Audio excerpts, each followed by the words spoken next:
Ako si Wilfredo. Pero Fred na lamang pong itawag mo. Tubong Aklan pero sa ngayon ay dito na ako nakatira. Sa Albuera, Leyte. Ang kwentong ibabahagi ko dito sa channel mo ay matagal nang nangyari. Siguro ay limot na rin ito ng mga napagkwentuhan ko nung kapanahunan na bago-bago pa lamang itong nangyari. Dekada 80 mahigit. 15 anyos pa lamang ako noon. Nakatira pa kami noon sa liblib na baryo. Literal, Sir Seth. Literal na sa liblib na lugar kami nakatira ng pamilya ko noon na kinailangan mo pang maglakad ng pagkahaba-haba para lang makarating sa mataong parte. Sa pagkakaalala ko pa nga ay mabibilang lamang sa daliri ang mga bahay na nakatayo sa liblib na lugar at malalayo pang bahay ng bawat pamilya. Pero kahit na nasa liblib kami nakatira ay masasabi kong masagana naman ang pamumuhay namin. At taas nung masasabi ko rin maganda ang bahay namin dahil sa solidong kahoy ang ginamit ni tatay. Malaking tipak ng kawain ng sahig at ilang patong na pawid ang bubungan na hindi basta-bastang tumutulo kahit na bumabagyo man. Hindi rin basta-bastang nauuga ang bahay namin dahil sa malalim ang pundasyon nun. Marami din kaming iba't ibang alagang hayop kagaya ng manok, baboy, pato at iba pa. Marami din kaming pananim na gulay at prutas na siyang pinagkakaabala ng aking ina nun. May malawak na niyuga na pinagkakakitaan namin sa tuwing sasapit ng buwan ng koprahan. Matiwasay at tahimik ang paninirahan namin sa liblib na lugar. Simple lamang ang buhay pero masaya. Hanggang sa noong tinamaan nga ng matinding sakit ang aking ama, ay doon na kami nakaranas ng mga kakaibang kababalaghang hindi namin maintindihan. Isang beses nun, madilim pa lamang ay ginising na ako ni Kuya Renato. Mga pasado 4:00 pa lamang yata ito ng madaling araw. Ani ay hindi na naman nakakatulog si tatay dahil sinumpong na naman ito ng sakit niya. Nakalimutan daw kasi ni nanay sabihin kay kuya na ubos na pala ang gamot ni tatay noon. Tuloy ay magdamag na hindi nakatulog ang aming ama sa kakaubo at namamagana naman ang paa dahil hindi rin nakainom ng gamot para sa sugat. Kahit na inaantok pa ako ay bumangon na lamang ako at naggayak na. Nagsuwestyon naman ang bunso naming kapatid na sasama pero sinabihan ko siyang wag na gawa ng malayo ang pupunta namin. Mapapagod lamang siya at baka hikain na naman ito. Matapos may bili ni nanay sa panganay kong kapatid ang mga dapat bilhin, umalis na kami. Naglakad papunta sa bungad ng baryo. Habang naglalakad ay nakasabay namin sa daan ang kalapit na bahay naming sila Lola Eduarda. Ang aga niyo naman yata mga bata. Saan ba yung punta ninyo? Nakangiting tanong ng matanda na nasa edad 60 ng mga panahon na yon. Sa palengke la. Bibili lamang po ng gamot tsaka iba pang mga kailangan na rin sa bahay. Sagot ni Kuya. Muli ay nagtanong si Lola Eduarda kung bakit napakaaga naman yata naming umalis sa bahay. Gayong mamamalengke lang naman pala daw kami. Kadalasan naman ay tanghali na namamalengke ang aming ina. Kaya't bakit ganun kami kaaga nun? Sinagot ito ng kapatid ko at sinabihang bibili din kasi kami ng gamot ni tatay. Dahil naubusan ito at hindi nakainom kagabi. Kaya't magdamag na namang sinumpong ng sakit nun. Abay dapat kasi hindi nagpapaubos ng gamot niyang tatay mo. Alam niyan mang dumikit na sa katawan niya yung sakit na yon. Hindi lang makainom ng gamot sinusumpong ka agad. Oo nga po nakalimutan po kasi ni nanay na naubusan na pala ng gamot si tatay. Kayo po, saan ba yung punta niyo at ang aga niyo? Sabi niya namang pupunta niyang apo ng kaibigan niya sa Karatig Baryo.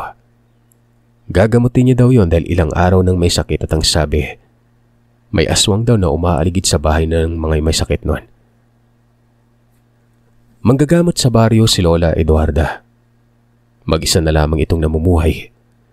Ang mga anak niya ay nasa Manila at may kanya-kanyang pamilya.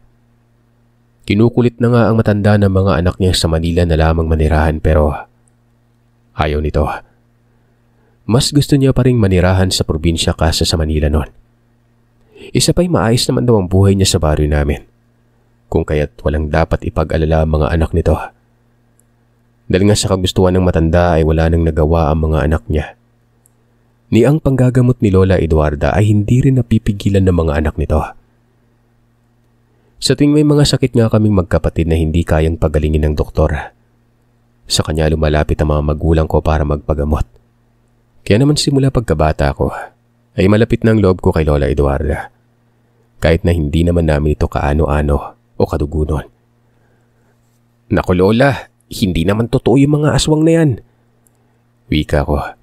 At sinabi din sa kanyang baka aso o pusa lamang ang mga nararamdaman noong may bahay na umaali-aligid nun. Alam mo iho, masyado ka pang bata. Marami ka pang hindi nalalaman dito sa mundong ginagalawan natin. Kaya kung ako sa'yo, maniwala at makinig ka na lamang sa mga nakakatanda. Ngiti niya pang saad sa akin. Basta po, hindi ako naniniwala sa aswang kahit na ano pa man yung sasabihin nyo. Turan ko. Ginulo ni Lola Eduarda ang buko at papayaw na tumawa. Nga pala, pasabi dyan sa tatay niyong huwag na siyang maglalabas ng bahay kapag magtatakip silim na. Mahirap niya. Alam niya namang marami na mga kababalagang nangyayari dito sa lugar natin. Ay nako, kung bakit ba kasi parami na ng parami yung mga dumarayo dito sa lugar natin, Lola Eduarda. Ayan tuloy, hindi na namin alam kung sino yung nagpapanggap at sino yung tunay. Segunda ng kapatid ko noon. Umingos ako at sinabihan ng kapatid kong pati ba naman siya ay nagpapaniwala sa mga aswang-aswang na yan. Saglit na sinipat niya ako at sinabihang wala namang mawawala kung maniniwala siya sa mga kababalagan. Mas mainaw nga raw yung may alam para kahit papano ay hindi basta-bastang malilin lang. Kuryosidad na tinanong ko si Lola Eduarda na kung sakali mang totoo ang aswang na sinasabi niya, ano ang pwedeng gamiting pangontra para hindi malapitan? Ay naman sa manggagamot, marami umanong iba't ibang klaseng pangontra ang aswang. Gaya na lamang ng baging na makabuhay, asin at buntot pagi. Kaya't huwag daw kaming mag-alala at pangunahan ng takot. Dahil sa oras na maramdaman ng aswang na pinangungunahan kami ng takot mas lalo umanong magkakaroon ng lakas ng loob na lumapit at takutin kami at biktimahin nun. Marami pang sinabi sa akin si Lola Eduarda tungkol sa aswang at kung anong mga klase ang mga yon. Grabe naman palang aswang na yon. Sambit ko sa sarili. Ay grabe talaga. Kaya kayo ay mag-iingat kayo sa mga pinupuntahan ninyo at huwag basta-basta makikipag-usap. Huwag din kayong tatanggap ng pagkain o kahit na ang inumin. Dahil ang ilan sa mga aswang ang gumagamit ng pagkain para manghawa. Sa pagpapatuloy nga ng paglalakad ay panay pa rin ang pagkikwento ni Lola Eduarda tungkol sa aswang. Ako naman na nakikinig lang ay parang unti-unti nang nakukumbinse. Ilang minuto pang lakaran ang nakalipas. Nakarating na kami sa mataong lugar. Sakto namang may tricycle nang nakaparada sa bungad ng baryo, kaya't agaran na kaming sumakay. Samantalang si Lola Eduarda naman ay dumiretso na sa lugar kung saan siya may sasadyain. Sa paglipas ng mga oras, habang namimili kami ay tahimik lamang akong nakasunod kay Kuya Rinoto, bitbit ng mga pinamili namin. Nung nagbukas na ang pamilihan ng gamot ay nagmadali na kaming lumapit. Pero habang naglalakad at papalapit ay di sinasadyang may nasagi akong lalaki. Hindi pa naman gaanong katandaan ng lalaking yun at may kalakihan ng pangangatawan nito. Medyo may kalakasan din ang pagkabangga ko dito. Dahilan para matumba ako at mabitawan ang mga bitbit kong pinamili. Nauna ng bahagya ang kapatid ko kaya't hindi niya nakita ang nangyari nun. Sa takot na baka magalit sa akin ng lalaki ay garan akong humingi ng paumanhin dito. Tapos ay isa-isa ng pinulot ang mga natapong pinamili. Sinabihan ako ng lalaking mag-iingat tumano ako sa susunod at huwag haharang-harang sa daanan. Tapos ay nagpatuloy na ito sa paglalakad. Agad naman akong napatakip sa ilong nang naamoy ko ang samyong nanggagaling sa kanya. Parang amoy baktol na amoy putok ng kilikili. Nakakasulasok sa ilong kaya napatakip talaga ako noon. Maya-maya ay narinig ko ang kapatid ko. Nagtanong kung ayos lamang daw ba ako. Nang balingan ko siya ay nakatingin na pala siya sa akin at naglakad papalapit. Tapos ay saglit na sinipat ang lalaking nagmamadali ng umalis ng palayo. Nakakunot pa ang noo nito na para bang nagtataka. Ayos ka lang. Loko yung taong yun ah. Hindi man lang humingi ng tawad sa'yo matapos kang banggain. Hindi porket matanda na pwede nang umastang ganun. Aniya. Dagdag pang saad ng kapatid ko ay nakita niya kaninang sinadya talaga akong sagiin ng lalaki na para bang may galit ito. Tinanong pa ako ni Kuya Renato kung kilala ko ba ang lalaki o kaya namumukaan. Umiling ako. Ano kayang dahilan no? Napaka-imposible namang basta-basta ka nalang sagiin. Ano yun, pinagtripan ka lang? Matapos naming pulutin ang mga pinamili, sandali ko pang tiningnan ang gawi kung saan naglakad ang lalaki. Pero ganoon na lamang ang pagtataka ko at napakunot na rin ang aking noo. Dahil sa hindi ko na mahagilap pa ang lalaki at para bang bula yung bigla na lamang naglaho. Imposibleng nawala ka agad yung taong yon. Wala namang lilikuan o lulusot ang iskinita. Hinatak na ako ni Kuya Renato at nagpatuloy na kami sa paglalakad. Habang bumibili ng gamot, ay saglit na inilibot ko na muna ang paningin sa paligid nun. Nang sa maya-maya pa ay nakita ko ulit ang lalaki sa hindi kalayuan. Pasimpleng pinagmasdan ko pa siyang saglit. Nang makita kong dumako ang paningin niya sa kapatid ko at gumuhit ang isang nakakakilabot na ngiti. Hindi ko alam kung bakit gano'n na lamang ang kilabot na nararamdaman ko. Hindi maalis-alis ang tingin ko sa lalaking yon. Kitang-kita kong bumuka-buka ang bibig nitong nakatitig kay Kuya Renato. Napaiktad ako nang biglang may tumapik sa balikat ko. Paglingon ay nakita ko si Kuya Renato. Seryoso ang mukha niyang nagwikang umalis na kami. Makaraan ng ilang minuto ay napansin kong grabe ang pagpapawis ng kapatid ko. Halos basa na nga ang likuran ng damit niya. Takang-taka ako dahil sa hindi naman gaanong kainitan para pagpawisan ng ganun ang kapatid ko. Katunayan, makulimlim na mga sandaling yon at mukhang uulan pa. Pero bakit tila ba init na init at parang naiirita ang kapatid ko habang naglalakad nun? Ayos ka lang ba kuya? Tanong ko, nang mapansing nagkukulay ubi ang labi niya at parang may iniinda siyang sakit nun. Saglit na tiningnan niya lamang ako at nagpatuloy lamang sa paglalakad. Maya-maya ay biglang bumuhos sa malakas na ulan. Patakbo kaming pumunta sa malapit na karinderya at doon na muna sumilong. Anak ng toko, kung kailan tapos na tayong mamili at pauwi na eh. Bumuhos pa talaga. Sabi ni Kuya noon. Dahil sa nakakaya namang tumambay sa karinderya habang nagpapatila, napagpasya naming doon na kumain ng agahan. Para naman kahit papano ay hindi na kami mabagot pa. Isa pa, naisip ko rin na baka gutom lang si Kuya kaya namumutla at wala sa tamang wisyo. Yun bang, kahit ayaw niya magsalita ay ramdam mong naiinis siya o asar na asar nun. Sa kalagitnaan ng pagkain na muli ko na namang malangha pang mabahong amoy. Pamilyar ito sa akin. Dahil naaamoy ko na yun kanina nung masagi ko ang matanda. May naamoy akong mabaho. Sa pabirong boses ay sinabihan ko si Kuya na amoy putok siya. Kako, ilang araw na ba siyang hindi naliligo nun? Sinimangutan niya lang ako at pinagpatuloy lamang ang pagkain. Medyo napahiya naman ako ng bahagya kaya napakamot na lamang ako sa batok at itinuon na nga ang pansin sa pagkain. Habang kumakain ay panakanakang tumitingin ako sa labas ng karinderya dahil sa pakiramdam ko ay parang may nagmamasid sa amin nun. Pero wala naman akong nakikita. Halos lahat ng naroroon ay abalang-abala ang mga ito sa pagkain. Saglit namang sinipat ako ni Kuya Renato at nagtanong kung anong nangyari sa akin.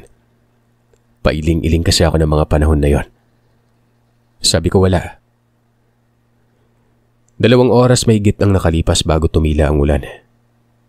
Bago ako, niyaya ni Kuya na umuwi na. Sigurado ka Kuya, baka bigla na namang bumuhos at mabasa tayo ha. Tumango ang kapatid ko at sinabihan akong aabutin kami ng gabi kung hihintayin pa naming uminit o lumabas ulit ang haring araw. Aniya, Baka pag uwi na namin ay hindi na huminga si tatay sa kakaubo. Kaya ayun, no choice. Binitbit ko na ulit ang mga gamit at sumunod na sa kanya. Sumakay na lamang kami ng tricycle pauwi sa baryo. At nang makarating na kami sa bungad, sa hindi ko maintindihang dahilan ay bigla na naman akong kinabahan. Medyo tinapik-tapik ko pang dibdib ko at huminga ng malalim para maibsan ang kaba. Tinanong pa ako ng kapatid ko kung ayos lamang ba umano ako. Ngumiti naman ako at sinabihan siyang ayos lang. Nabilisan na lamang namin ang paglalakad para makarating na kaagad kami sa bahay. Ikaw kuya, ayos ka lang ba? Balik kong tanong sa kanya. Gawa ng napansin kong panay ang paghawak niya sa batok niya noon at bahagyang pinipisil-pitil ito. Sumagot naman ang kapatid ko at sinabing masakit daw ang ulo at hindi na maganda ang pakiramdam niya. Kaya't huwag daw akong kukupad-kupad sa paglalakad noon. Hindi na ako nagsalita pa. Tahimik na kaming binabagtas ang daan. Pero kakaiba pa rin yung nararamdaman ko. Napakatahimik ng paligid at ni kuliglig o palakang bukid ay wala akong naririnig. Kahit nga mga ibong nasa liblib na naninirahan, wala din akong naririnig noon. Parang may kakaiba, no? Pakiramdam ko kanina pa may nakasunod sa atin eh. Naramdaman mo din ba yun? Baling na tanong sa akin ng kapatid ko at bagang bumagal sa paglalakad para masabayan ako noon. Kagad naman akong napatingin kay Kuya Renato. Ang akala ko ay ako lang ang nakaramdam ng ganon. Yun din yung nararamdaman ko kanina pa kuya. Kaya nga tumahimik lang ako at panay ang pagmamasid sa paligid. Nagwika naman ng kapatid kong baka may ligaw at mabangis na hayop ang nasa paligid noon. Marahil ay nag-aabang ito ng pagkakataon para sakmalin ang isa sa amin. Sinabihan ko siyang wag magbiro dahil hindi nakakatuwa. Nasa parting walang katao-tao pa naman kami. Kapag may mangyaring hindi maganda, tiyak ay walang makakatulong. Mas binilisan na nga namin ang paglalakad habang panay ang tingin sa likuran. Ligtas naman kaming nakarating sa bahay. Agarang humingi ng tawad si Kuya Renato kay nanay at nagpaliwanag kung bakit natagalan kami noon. Lumipas sa maghapon. Sumama ng tuluyan ang pakiramdam ni Kuya. Maghapon itong nagmukmuk sa silid tulugan kaya't ako na ang nagluto ng hapunan. Mga bandang 6:00 ng hapon, lumabas ng silid ang kapatid ko. Magaling na daw siya at hindi na masakit ang ulo at katawan niya. Akmang tutulungan niya na sana ako sa pag-aasikaso ng hapunan, pero pinigilan ko siya at sinabing ako na. Maya-maya pa habang naghahanda na ako ng mga plato sa lamesa, ay natanaw ko mula sa bintana ng bahay namin ang lalaking nasagi ko sa palengke. Nakatayo ito sa daanang nasa hindi kalayuan mula sa bahay, at nakita kong nagmamasid lamang ang lalaking ito. Labis-labis ang pagtataka ko kung bakit naroroon sa lugar namin ang lalaki. Bakit magmula kaninang umaga ay ilang beses ko na itong nakita noon. Dali-dali akong lumabas ng bahay para punta ng lalaking ito. Lalapitan ko sana siya para tanungin kung ano ang kailangan niya at bakit siya naroroon. Pero nang makalabas na ako ng bahay, mas lalo lamang akong nagtaka, Sir Seth. Wala na ito. Salip, isang aso ang nakikita ko. Namumula at nagbabaga ang mga mata niya. Tumakbo ito, papasok sa talahiban. Anak nang, may sa impacto ba yung taong yun? Bakit hindi ko nakita? Bagya pa akong nagulat kanina nung kumaripas ng takbo ang asong kulay itim. Hindi yata normal yung tao yung yun ha. Nakailang hugot muna ako ng malalim na hininga bago muling bumalik sa loob ng bahay at ipinagpatuloy ng ginagawa nun. Ilang beses kong ipinilig ang ulo at pilit na ipinagsawalang bahala ang mga kaiibang napansin. Kako, baka namamalik pa talang talaga ako. Hindi totoong nakita kong lalaki. Naguni-guni ko lamang ang lahat. Pagpasok ko ay panay na ang pag-ubo ni tatay kahit na nakainom na ito ng gamot. May mga herbal namang inihanda si nanay at pinainom yon kay tatay pero wala pa rin. hindi pa rin tumigil sa pagubo ang aking ama. Noong mga bandang 8:00 na ng gabi, habang nagpapahinga na kami, ay bigla na lamang kaming nakarinig ng malakas na huni ng wakwak. Hindi kalahunan ay pahina na ito ng pahina, na para bang uwak na bumubulong sa kawalan. Nakarinig na rin kami ng mga umuugang sanga ng puno na malapit lamang sa bahay. Nalaglag pa ang isang palawan ng niyog na nasa likuran nun. Dahilan para bumalikwas ako ng bagon dahil sa gulat. Ilang sandali pa ay muli na namang umalingaw-ngaw sa paligid ang huni ng wakwak, na para bang nagpapaikot-ikot yun sa labas ng bahay. Muli na naman yung humina at parang bumubulong na lamang sa tenga ko. Nakarinig na rin ako ng tila manok na kumakaskas sa taas ng bubungan at hayop na tumatakbo paikot-ikot sa labas ng bahay. Panay na ang pagmumura ni Kuya Renato at nagwika yun na yata ang sinasabi ni Lola Eduarda sa amin kanina. Marahil ay nakarating na sa baryo namin ang aswang at sa bahay namin ito namiminsala nun. Teka tay, saan ka pupunta? Tanong ko dito na makita kong may hawak-hawak na itak at mayat-maya ang pag-ubo niya. Lalabasin ko lang ang aswang na yon. Ipapakita ko sa aswang na yon kung anong hinahanap niya. Aba, nagkamali siya ng bahay na pinuntahan. Kagad naman siyang pinigilan ni Kuya Renato at kinuha ang itak nun. Sinaway ni Kuya si Tatay at sinabihang tumigil ito sa iniisip gawin. Alam naman umano ni Tatay na may sakit siya. Tapos lalabas pa. E di parang inihain niya mismo ang sarili dun sa nilalang na nag-aabang lamang ng mga taong mabibiktima. Alam mo namang gustong-gustong biktimahin ng aswang yung mga tao may sakit, di ba? Iika-ika ka na nga sa paglalakad, Tay. Panay pa yung pag-ubo. Kaya't anong laban mo dun sa aswang? Sabi ni Kuya.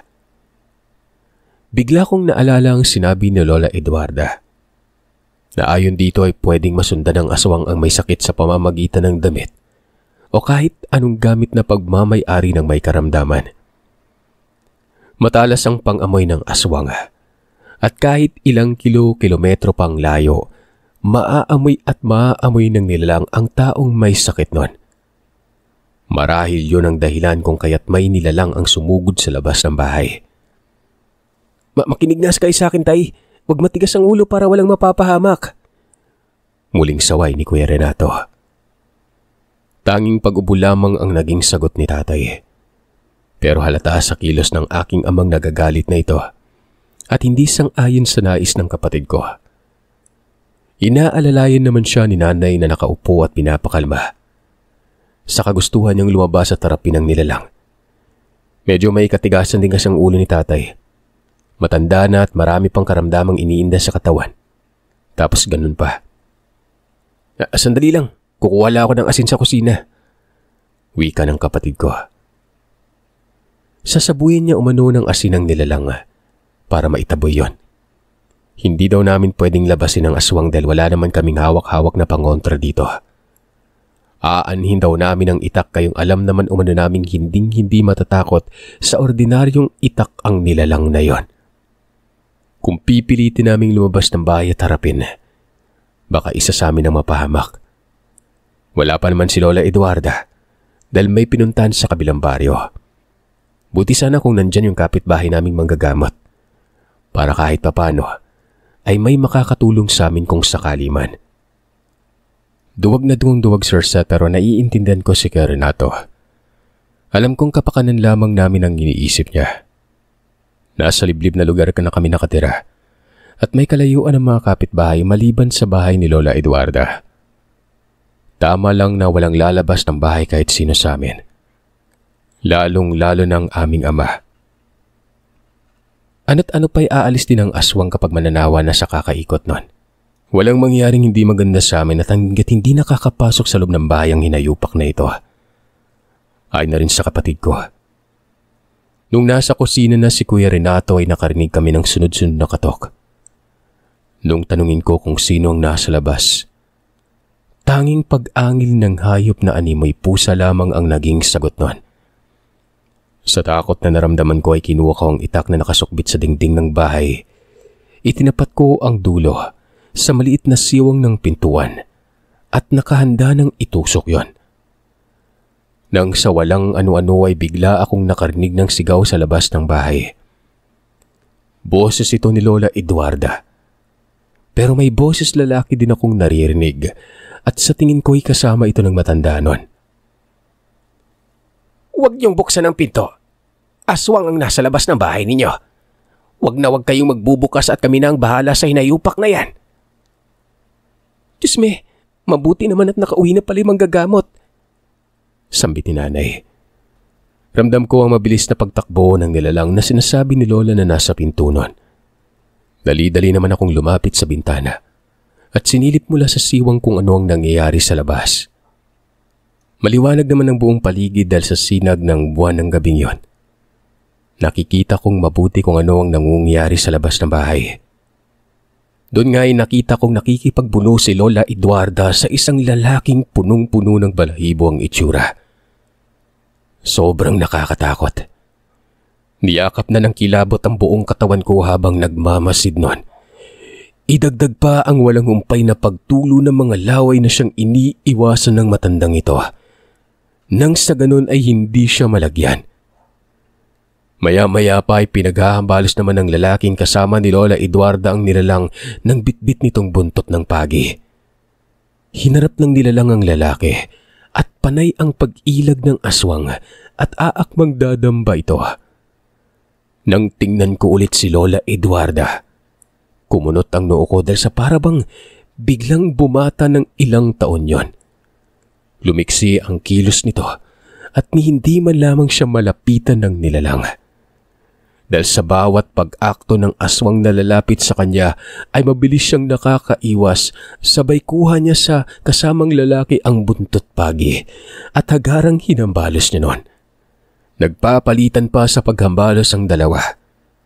Si Lola Eduarda ay buntot pagi ang hawak at ang lalaking kasama niya ay itak namang kumikintab at nanlilimahid sa langis noon. Lola, mag-ingat ka! Rinig kong sigaw ng lalaki nang kamuntikan ng mabuwalang matanda at mawala ng balanse. Hanggang sa hindi kalaunan, dali-daling nalapitan ng matanda ang aswang at walang ano-ano ay nakita kong may hinugot siyang maliit na kutsilyo at mabilis na itinarak doon sa nilalang na yon. Dahilan para umangil ng napakalakas ang aswang at mabilis nang kumaripas ng takbo palayo. Sige lang, kumaripas ka lang ng takbo. Kapitbahay ko pa talaga yung pinterya mo. Tingnan natin kung hindi ka paglalamayan bukas. Sigaw ng manggagamot. Sabay dura sa lupa at naglakad papalapit sa bahay. Kasama ang lalaki na sa palagay ko ay kaidaran ko lang. Kagad ko namang binuksan ang pintuan nang makalapit na siya. Ayos lang ba kayo dito? Wala bang nangyaring masama sa inyo? Tumango ako at sinabing okay kami. Dahil hindi naman nakapasok ang nilalang na yon. Walang tigil sa pagpapasalamat ang aking ina kay Lola Eduarda at sa kasama nitong nagngangalang Danilo na napag-alaman naming ito ang napili ni Lola na maging disipulo niya pagdating ng araw. Mabuti na lang talaga at dumating kayo, Manang Eduarda. Hulog talaga kayo ng langit sa amin. Ayon sa matanda, nakarinig umano siya ng huni ng wakwak nung papalapit na sila na Danilo sa bahay niya. Ang buong akala niya ay dumaan lamang ang aswang at sa bungad ng baryo o sa ibang baryo maghanap ng bibiktimahin. Pero nakailang beses niyang naririnig yun at parang nasa malapit lang. Pakiwari niya ay nasa bahay namin ang presensya ng nilalang. At hindi nga siya nagkamali. Ikinuwento ko naman kay Lola Eduarda ang mga kakaibang napapansin ko tungkol doon sa lalaki mula kaninang umaga doon sa palengke. Napapalatak ito at napapailing na lamang matapos kong magkwento. Tiningnan niya ang kalagayan ng aking tatay at inalis ang marka ng aswang. Dahil ayon sa kanya, namarka ng aswang si tatay at yun ang dahilan kung bakit sinumpong ng ubo ito kahit na nakainom na ito ng gamot na nabili namin ni Kuya at mga herbal na binigay niya. Matapos niyang gamutin si tatay ay tinawag niya si Kuya Renato at pinapalapit. Takang-taka naman ang kapatid ko kung kaya't nagtanong siya kung ano ang kailangan ni Lola Eduarda sa kanya. Ngumisi lamang ang matanda at agarang sinuri ang kapatid ko. Matapos niyang suriin si Kuya ay sinabihan niya magpatingin ito sa doktor. Dalisa rin ang kapatid ko sa dahilan kung bakit sinundan kami. Yung lalaking nakailang beses kong nakita, isang aswang at nagbalat anyo lang. Nang sa ganoon ay malinlang kami at masundan hanggang sa bahay. Karamihan pa nga sa mga aswang ay nagpapanggap na pulube o kaya naman ay nagbabaliw-baliwan para makalapit doon sa taong gustong biktimahin. Ilang beses niya na kaming binili ng mag-iingat palagi noon. Naihiwagaan man ako sa sinabi nila Eduardo na magpatingin si Kuya, ay sinunod ng aking ina ang payo niya. Kinabukasan niya nagpatingin sa doktor si Kuya Renato. At doon ay napag-alaman namin na may sakit siya. Pagka-uwi ni Nanay at Kuya Renato ay sinabi namin sa matandang kapitbahay ang tungkol sa sakit ng kapatid ko. Nagwika naman itong malakas daw ang pangamoy ng aswang. Kahit anong sakit pa ang dinadala mo, ay malalanggap ito ng nilalang gaano man yun kalayo. Magmula nga nang malaman naming may sakit si Kuya Renato ay inagapan kaagad yun ng aking ina. Dinala niya sa Manila si Kuya at Tatay para doon magpagamot. Nasa kabutihang palad naman, gumaling. Naging malapit na kaibigan ko naman si Danilo. Paminsan-minsan kapag wala akong ginagawa sa bahay, ay pumupunta ako sa bahay ni Lola Eduarda para tumambay o kaya tumutulong sa pag-aayos ng mga halamang gamot para sa mga pasyenteng pagbibigyan nila.